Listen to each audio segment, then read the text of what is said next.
Kinabukasan na ang kasal ko. Dapat masaya ako, di ba? Pero bakit parang mas gusto ko na lang tumakbo, magtago, at huwag nang bumalik sa baryong ito? Simula pa lang nang dumating ako rito para maghanda sa kasal, may kung anong bumabalot na bigat sa dibdib ko. Para bang may matang nakamasid, may hiningang bumubulong sa batok ko tuwing gabi. Hindi ko alam kung kabalang ba ito o may mas malalim pa. Pero isang gabi bago ang kasal, may nakita ako. Isang bagay na hindi ko na dapat nakita, at mula noon, hindi na ako sigurado kung totoo ang pag-ibig o isang bitag lang ito na matagal nang inilatag para sa akin. Ako si Marco, isang graphic designer sa Maynila, at sa edad na 30, nagdesisyon akong pakasalan ang nobya kong si Liane. Mabait siya, maganda at tahimik. Galing siya sa isang maliit na baryo sa Batangas, San Vicente. Doon kami magpapakasal. Hindi ko pa masyadong kilala ang pamilya niya. Ilang beses lang akong nakabisita sa kanila at palaging saglit lang. Pero sabi niya, gusto raw niyang sa kanilang lugar kami ikasal. Tradisyon daw kasi nila.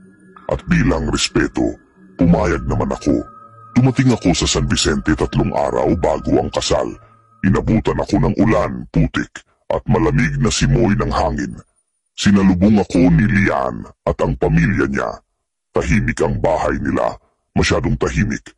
Ang ama niyang si Mang Isko ay matipid sa salita, habang ang ina niya si Aling Risa ay puro sulyap lang ang binibigay sa akin. Naisip ko, siguro normal lang yon. Ilang araw lang naman. Pero nung gabing iyon, habang kumakain kami ng hapunan, may napansin ako. Sa gitna ng kainan biglang tumayo si Aling Risa at tinakpan ang isang bintana ng makapal na kurtina. Nang tanungin ko si Lian, ngumiti lang siya. May mga nilalang dito sa baryo na ayaw nating pagmasdan tayo habang kumakain. Sabay bulong niya, luma ng paniniwala. Natawa ako pero walang ibang tumawa. Kinagabihan, hindi ako agad nakatulog. Mag-isa lang ako sa kwartong ibinigay nila sa akin, katapat ng lumang silid na palaging nakasara. Maya't maya naririnig ko ang yabag ng mga paa sa labas ng silid ko. Akala ko unay si Lian, pero nang sumilip ako, wala namang tao. Kinabukasan nagising akong may nagmarkang pulang guhit sa dibdib ko. Parang gasgas.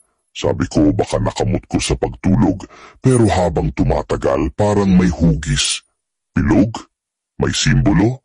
Sinabi ko kay Lian, pero pinunasan lang niya ito ng langis at sinabing baka masyado lang akong stress. Ngumiti siya pero malamig. Lumipas ang araw. Dumating na ang mga kamag-anak. Lahat sila tahimik. Parang may pinapasan. Parang hindi masaya na may kasal kinabukasan. Nang gabi may rehearsal sa simbahan. Habang naglalakad kami sa aisle, napansin kong may batang babae na nakaupo sa may likuran. Nakaitim, hindi gumagalaw. Lian, may bata roon no? Sabi ko.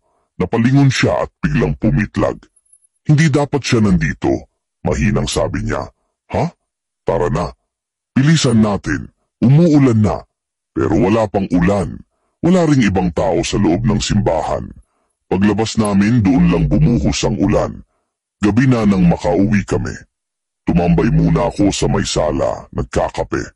Sa gilid ng paningin ko, nakita ko na bumukas ang pintuang luma, yung palaging nakasara. Tumayo ako. Lumapit. Bago ko pa maabot ang pinto, may kamay na dumapo sa balikat ko. Si Lian, huwag ka nang pumasok dyan. Hindi para sa iyo yan. Pero may tao. Wala. Huwag mong pakialaman. Sa mga oras na yun, dapat tumakbo na ako. Dapat nagbago na ako ng isip. Pero hindi. Pinili kong manatili. Pinili kong ituloy ang kasal.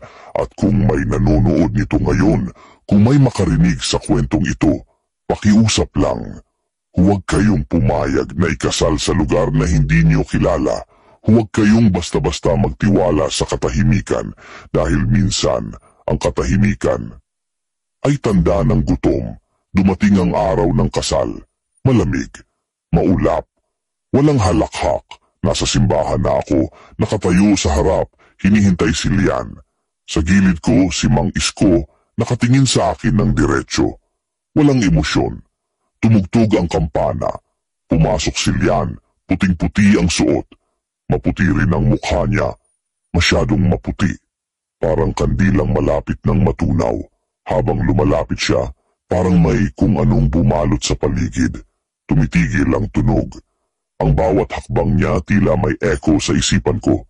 Nang humarap na siya sa akin, tinignan ko siya sa mata. At doon ko nakita, hindi siya si Lian. Pareho ang katawan, pareho ang ngiti. Pero wala siyang kaluluwa. Kinuha niya ang kamay ko. Malamig, halos yelo.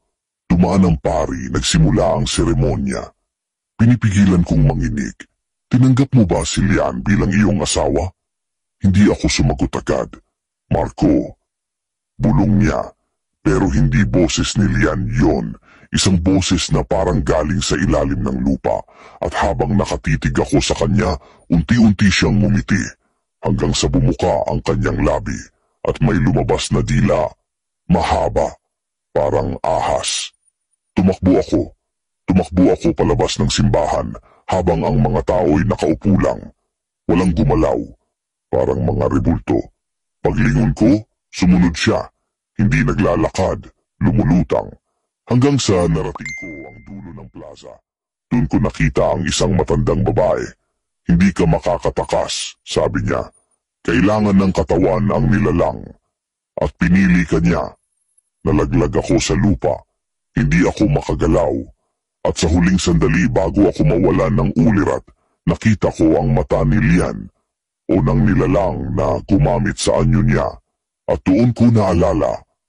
Sa isa, sa mga kwento niya noon, sabi niya, sagrado sa amin ang kasal. Hindi lang ito para sa pag-iibigan. Isa rin itong alay. Akala ko biro lang. Akala ko tula lang ng isang babaeng lumaki sa probinsya. Pero mali ako. Ngayon, nakakulong ako sa loob ng katawang ito. Hindi ako ang gumagalaw pero ako ang nakakaramdam. Ako si Marco. At kasal na ako. Sa isang nilalang na hindi ko alam kung ano. Kung nababasa o naririnig mo ito, huwag mong hayaang ikaw ang sumunod. Ang pag-ibig ay hindi laging masaya. Minsan ito'y simula ng iyong pagkamatay